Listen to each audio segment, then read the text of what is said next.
સમાચારમાં વાત કરીએ અમદાવાદમાં વીટીવી ન્યૂઝના અહેવાલની ધારદાર અસર જોવા મળી છે। થલતેજમાં આવેલી ઉત્તમ સ્કૂલમાં ગેરકાયદે ચાલતા કોચિંગ સેન્ટરને લઈને અહેવાલ પ્રસારિત કરાયો હતો, જેના પગલે શિક્ષણ વિભાગ એક્શન મોડમાં આવ્યું છે। અમદાવાદ ગ્રામ્ય જિલ્લા શિક્ષણ અધિકારીએ ઉત્તમ સ્કૂલને નોટિસ ફટકારી છે।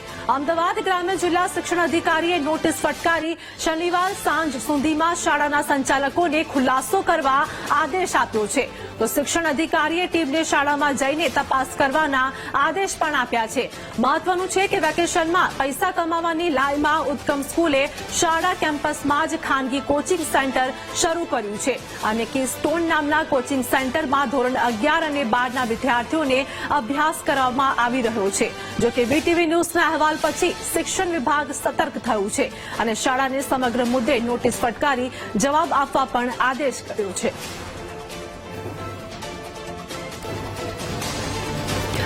તો અમદાવાદની અંદર ઉત્તમ સ્કૂલ સામે અનેક પ્રશ્નો ઉભા થઈ રહ્યા છે અને આ સાથે જ ઘટના અંગે વાત કરીએ કે હવે શિક્ષણ અધિકારી દ્વારા હવે આદેશ કરવામાં આવ્યો છે, જેમાં 2 દિવસમાં ખુલાસો કરવા પણ આદેશ કરવામાં આવ્યો છે।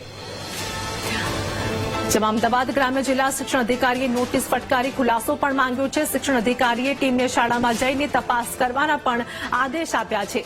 ઉત્તમ સ્કૂલ શિક્ષણ વિભાગને નોટિસ જે મળી છે તે અંગે વાત કરીએ કે શનિવાર સાંજ સુધીમાં શાળાના સંચાલકોની સાથે જ પૂછપરછ કરવામાં આવશે અને આ સાથે જ ખુલાસો પણ માંગ્યો છે। પરવાનગી વગર કેમ કોચિંગ સેન્ટર શરૂ કરવામાં આવ્યું તે અંગે સૌથી મોટો પ્રશ્ન છે। ધોરણ 11-12ના વિદ્યાર્થીઓનો કોચિંગ સેન્ટર શરૂ કરવામાં આવ્યું છે અને આ સાથે જ કોઈપણ મંજૂરી વગર આ કોચિંગ સેન્ટર ઊભું કરી દેવામાં આવ્યું છે। અમદાવાદમાં વીટીવી ન્યૂઝના અહેવાલની ધારદાર અસર જોવા મળી છે। થલતેજમાં આવેલી ઉત્તમ સ્કૂલમાં ગેરકાયદે ચાલતા કોચિંગ સેન્ટરને લઈને અહેવાલ પ્રસારિત કરવામાં આવ્યો હતો।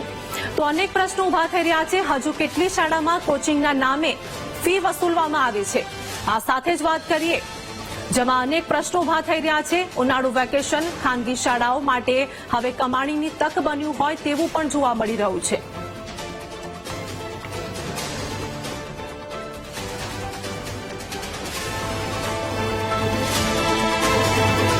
તો આજ મુદ્દે અમારી સાથે સંવાદદાતા અપૂર્વ લાઈવ જોડાઈ ગયા છે। અપૂર્વ, અમદાવાદની ઉત્તમ સ્કૂલને લઈને અનેક પ્રશ્નો ઉભા થઈ રહ્યા છે, આ સાથે શું વધુ મોટા ખુલાસા થયા છે?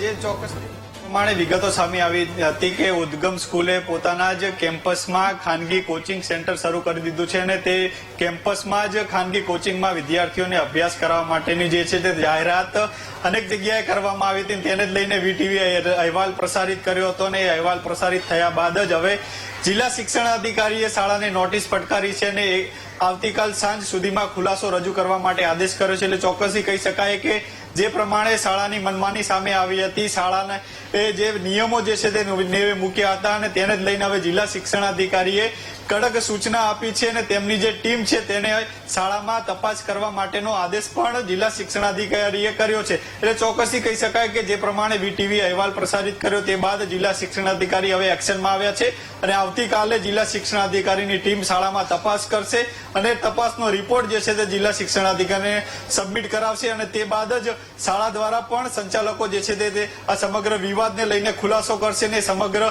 ખુલાસા બાદ જિલ્લા શિક્ષણ અધિકારી કેવા પ્રકારની કાર્યવાહી કરશે તે જોવાનું રહેશે। પરંતુ જે પ્રમાણે વીટીવી અહેવાલ પ્રસારિત કર્યો, ખાનગી જે શાળામાં ખાનગી કોચિંગ સેન્ટર શરૂ કરી દેવાનો જે વિવાદ સામે આવ્યો તેને લઈને હવે શાળાને જે છે તે આવતીકાલ સાંજ સુધીમાં ખુલાસો રજૂ કરવા માટે આદેશ કરવામાં આવ્યો છે।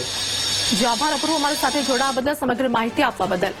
તો અમદાવાદની ઉદ્ગમ સ્કૂલને લઈને અનેક પ્રશ્નો ઉભા થઈ રહ્યા છે, જેમાં ઘટના અંગે વાત કરીએ કે કેમ કોચિંગ સેન્ટર ખાનગી રીતે ઊભું કરી દેવામાં આવ્યું તે અંગે પણ પ્રશ્ન છે અને આ સાથે જ ઉનાળુ વેકેશનમાં ખાનગી શાળાની અંદર જ આ કોચિંગ સેન્ટર ઊભું કરવામાં આવ્યું છે। કમાવાની લાઈમાં ચલાવાતા ક્લાસીસ પર ક્યારે હવે અંકુશ લાગશે, કેમ શાળાએ કોઈપણ શિક્ષણ અધિકારીની મંજૂરી ન લીધી તે અંગે પણ સૌથી મોટો પ્રશ્ન ઉભો થાય છે। ખાનગી શાળામાં કોચિંગ ક્લાસ શરૂ કરાયા છતાં શિક્ષણ વિભાગ કેમ અજાણ છે? મોટા પાયે માર્કેટિંગ પણ કરવામાં આવી છતાં પરંતુ શિક્ષણ વિભાગને કંઈ પણ વાતની જાણ ન હોય તેવું જોવા મળી રહ્યું છે।